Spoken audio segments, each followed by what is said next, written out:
नमस्कार। आज हम कक्षा 8 की हिंदी की पुस्तक वसंत भाग 3 के प्रथम अध्याय ध्वनि का अध्ययन करेंगे। इस कविता के रचयिता है सूर्यकांत त्रिपाठी निराला।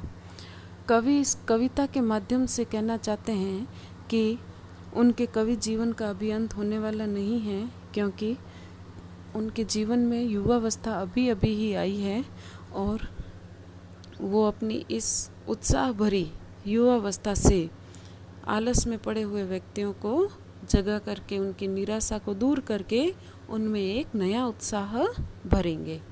आइए पढ़ते हैं इस कविता का प्रथम पद। अभी न होगा मेरा अंत, अभी अभी ही तो आया है मेरे जीवन में मृदुल वसंत, अभी न होगा मेरा अंत। इस पद में मृदुल वसंत शब्द आया है, जिसका अर्थ होता है सुंदर युवावस्था। कवि इस पद के माध्यम से कहना चाहते हैं कि उनका साहित्य लेखन अभी रुकने वाला नहीं है, क्योंकि अभी तो उनके कवि जीवन का आरंभ हुआ है, अर्थात उनके जीवन में जो है युवावस्था अभी अभी ही आई है। जैसे वसंत ऋतु आती है तो प्रकृति में नया उत्साह भर जाता है, उसी प्रकार जब युवावस्था आती है तो व्यक्ति में एक नया उत्साह भर जाता है। इसलिए अभी उनके जीवन का अंत होने वाला नहीं है। हरे हरे ये पात, डालियाँ कलियाँ कोमल गात, मैं ही अपना स्वप्न मृदुल कर, फेरूंगा निद्रित कलियों पर, जगह एक प्रत्युष मनोहर। जब एक ही शब्द की बार बार आवृत्ति होती है तो वहाँ पर पुनरुक्ति प्रकाश अलंकार होता है। जैसे ये हरे हरे शब्द आया है। पात शब्द का अर्थ होता है पत्ते। कोमल गात शब्द का अर्थ होता है कोमल शरीर। मृदुल कर शब्द का अर्थ है कोमल हाथ। निद्रित कलियाँ अर्थात आलस में पड़े हुए व्यक्ति।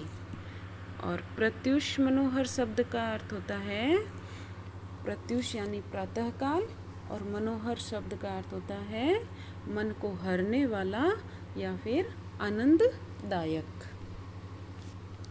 हरे हरे ये पात, डालियाँ कलियाँ कोमल गात, मैं ही अपना स्वप्न मृदुल कर, फेरूंगा निद्रित कलियों पर, जगह एक प्रत्युष मनोहर।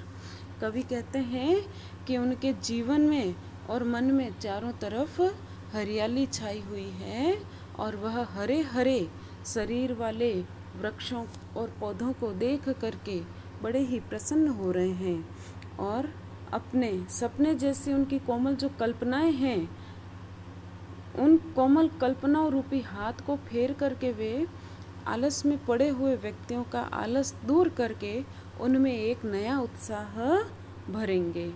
जिस प्रकार वसंत ऋतु आने पर कलियां खिल जाती हैं, उसी प्रकार वह भी अपनी कविताओं से एक मनमोहक सवेरा लाएंगे और उनके जो आसपास आलस में पड़े हुए व्यक्ति हैं, उनका आलस दूर करके उनके जीवन में नया उत्साह भरेंगे। फिर वे कहते हैं, पुष्प पुष्प से तंद्रालस, लालसा खींच लूँगा मैं, अपने नव जीवन का अमृत सहर्ष सींच दूंगा मैं, द्वार दिखा दूंगा फिर उनको, हे मेरे वे जहाँ अनंत, अभी न होगा मेरा अंत। पुष्प पुष्प, अब देखिए यहाँ पर भी एक शब्द की 2 बार आवृत्ति हुई है। यहाँ पर कौन सा अलंकार होगा? कौन सा होगा? पुनरुक्ति प्रकाश अलंकार। तंद्रालस शब्द का अर्थ है आलस्य। लालसा शब्द का अर्थ होता है तीव्र इच्छा। अमृत शब्द का अर्थ होता है उत्साह या प्रेरणा। और अनंत शब्द का अर्थ होता है जिसका कभी भी अंत न हो। तो कवि इस पद के माध्यम से कहते हैं कि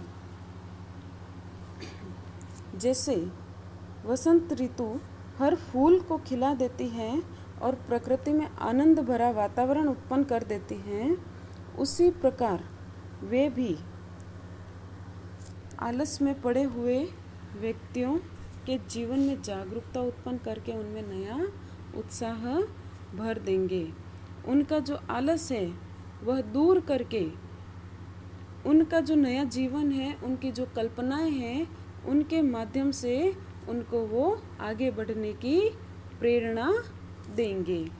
उन अपनी रचनाओं से जो है उनका मार्गदर्शन करेंगे और उनको अनंत परमात्मा तक पहुंचने का द्वार दिखा देंगे।